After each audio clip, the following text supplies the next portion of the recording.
తెలియనప్పుడే అడుగుతాం. తెలియనప్పుడు అడిగేది ఎలా ఉంటుందో తెలుసుకోలేనంత పిచ్చిదాన్ని నేనేం కాను. నేను ఒక లాయర్ని. ఇక్కడికి ఎందుకు వచ్చావు? మిమ్మల్ని కలుసుకోవడానికి వచ్చాను. నేనెవరిని అనుకుని ఇక్కడికి వచ్చావు? నేను అనుకున్న వారనే వచ్చాను. కాదు, నువ్వు అనుకున్న వాడిని కాదు.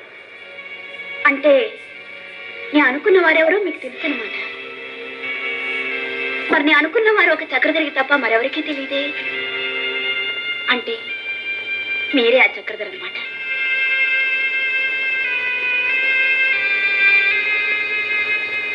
చూడండి, ప్రభుత్వం నుంచి తప్పించుకోగలరు, ప్రజల కళ్ళు కప్పేయగలరు, చట్టం తలుపులు మూసేయగలరు.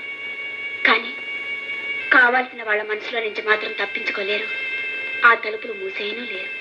అసలు నువ్వు ఇక్కడికి ఎలా వచ్చావు? నేను ఇక్కడ ఉన్నానని నీకు ఎలా తెలుసు? బిడ్డ ఆకలి తల్లికి తెలుస్తుంది, భర్త పిలుపు భార్యకి వినిపిస్తుంది. ప్రేమించుకున్న వాళ్ళు ఎవరు ఎక్కడున్నా వాళ్ళ కళ్ళు ప్రపంచమంతా తిరుగుతూ ఉంటాయి. నాకు తల్లి లేదు, తండ్రి లేడు, భార్య లేదు, ప్రేమ లేదు, ఏ బంధాలు లేవు, ఏ అనుబంధాలు లేవు. నాకెవరితోనూ సంబంధం లేదు, ప్రజలతో సంబంధం లేదు, ప్రభుత్వంతో సంబంధం లేదు. కానీ నాకున్న సంబంధం వల్ల ఒక్కటే, ఎక్కడ ఎక్కడ ఎక్కడ అన్యాయం జరుగుతుంటే ఆ అన్యాయాన్ని ప్రతిఘటించడం, ఎక్కడ నేరస్తుడు తప్పించుకొని పారిపోతూ ఉంటే ఆ నేరస్తుడిని పట్టుకొని శిక్షించడం, అమాయకులకు అన్యాయం జరగకుండా చూడటం, అదే నా ధ్యేయం, అదే నా ధ్యేయం. అందుకే నేను ఇక్కడున్నాను. అమాయకుల్ని కాపాడటం, నేరస్తుల్ని శిక్షించడం, నేరం చేయని వాళ్ళకి న్యాయాన్ని ప్రసాదించడం. అందుకే మీరు ఇక్కడున్నారు కదా. అయితే మీ భార్య ఏ నేరం చేసింది ఆమెకి శిక్ష విధించారు?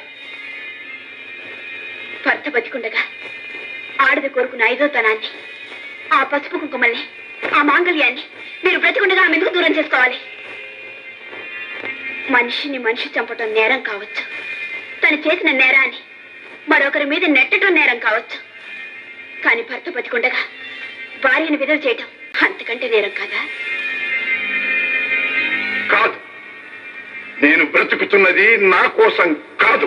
మీరు బ్రతుకుతున్నది మీకోసం కాకపోవచ్చు, కానీ ఆమె బ్రతుకుతున్నది మాత్రం మీకోసం. మీరు లేనప్పుడు ఆమె ఎందుకు బ్రతకాలి? ఎవరి కోసం బ్రతకాలి? న్యాయం కోసం నా వాళ్ళు ఏమైపోయినా సరే పర్వాలేదు. ఓకే, మీ వాళ్ళంతా ఏమైపోయినా పర్వాలేదు, కానీ అమాయకులు మాత్రం అన్యాయం పాలు కాకూడదు. అంతేగా? ఇదే మీ ధర్మం అయితే ఎందుకోసమే మీరుంటే? ఒక అమాయకురాలు భర్త బతికుండగా విధవరాలైపోయింది. ప్రభుత్వం దృష్టిలోనూ న్యాయస్థానం దృష్టిలోనూ ఆమె భర్త చనిపోయాడు. కానీ ఆమె సుమంగళి అని, ఆమె భర్త చనిపోలేదని, ఇంకా బ్రతికే ఉన్నాడని, ఇక్కడే ఉన్నాడని మీకు తెలుసు.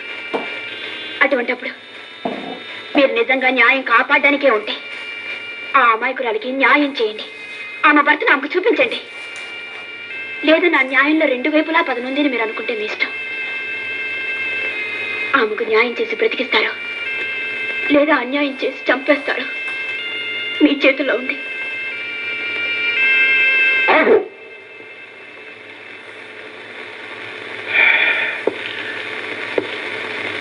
ఆవిడకు న్యాయమే జరుగుతుంది. Thank you very much. ఈ న్యాయం ఈ రోజే జరిగితే నేను వచ్చిన దానికి ప్రయోజనం ఉంటుంది.